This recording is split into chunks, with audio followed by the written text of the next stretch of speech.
Good morning everybody. Ito ang simula ng ating araw ulit. Papasok tayo.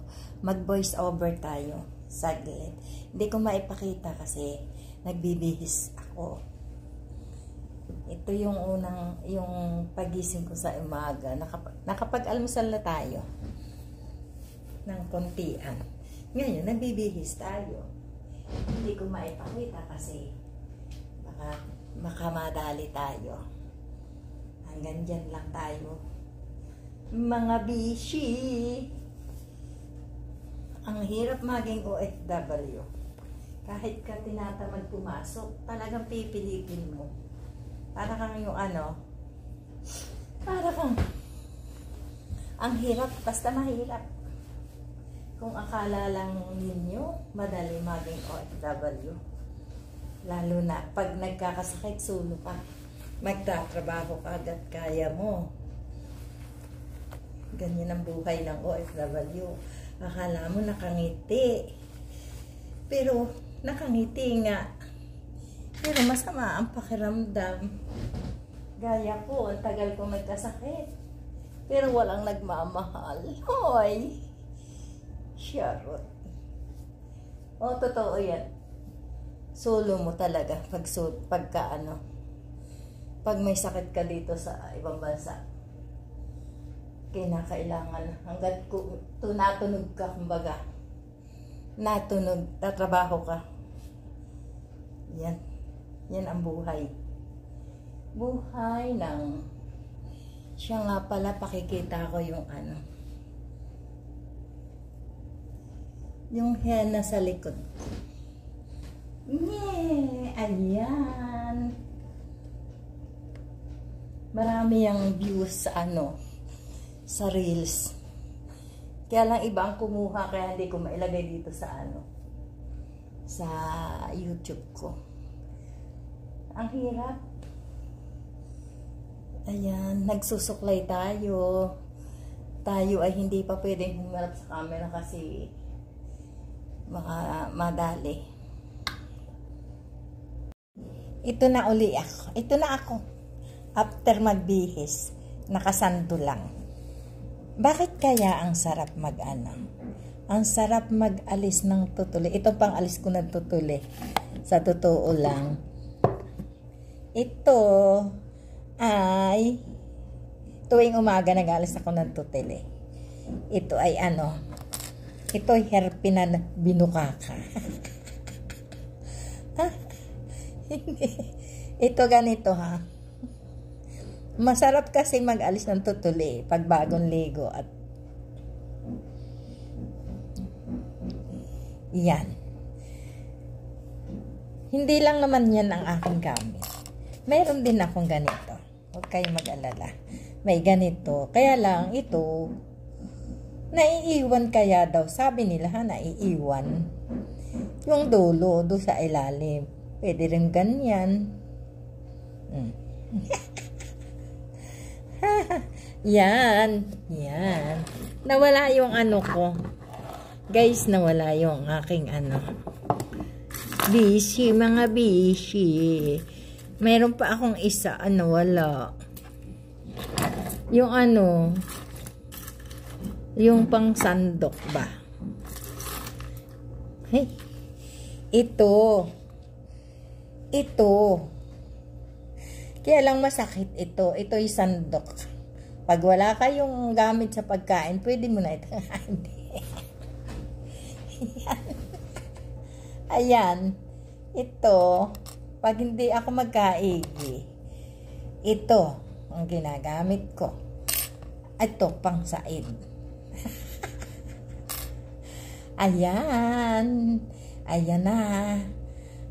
Yan ang aking panglinis ng tainga. Tainga. Mamaya makikita nyo, maglalakad tayo. Ayan na.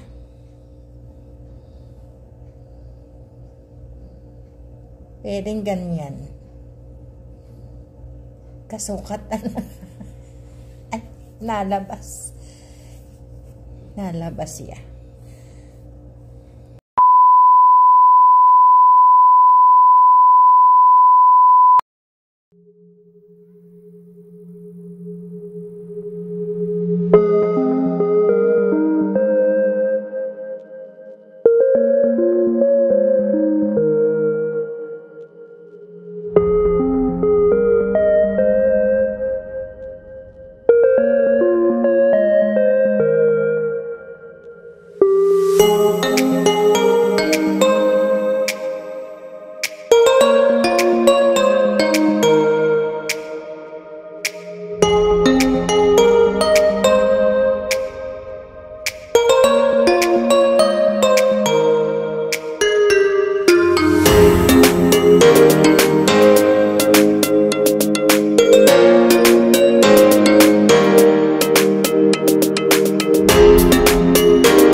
Yan ang mga dinadaanan ko.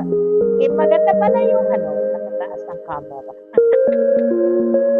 Sorry kung talagang ang aking mga content ay sari-sari kung saan pumupunta.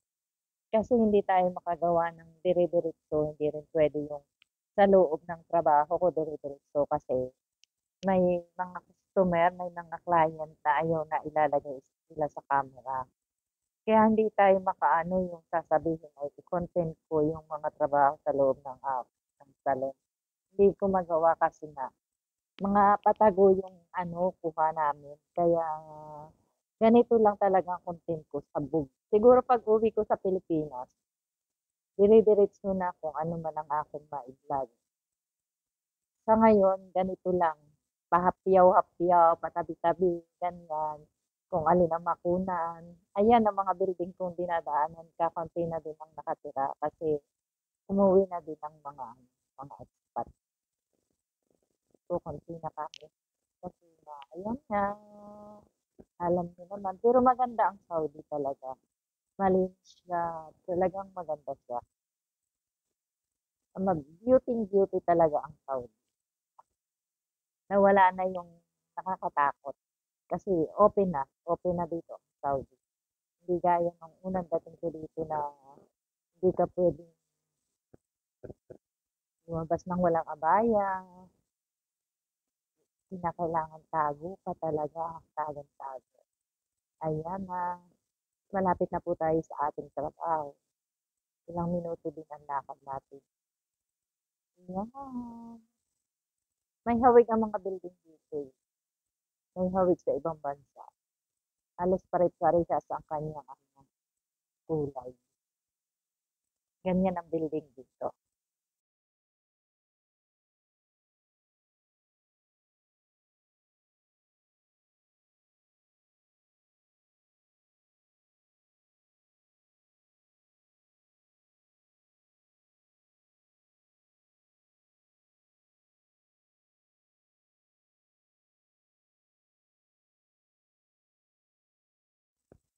Ito na ako sa salon namin. Ito ang Fronstat Place Center.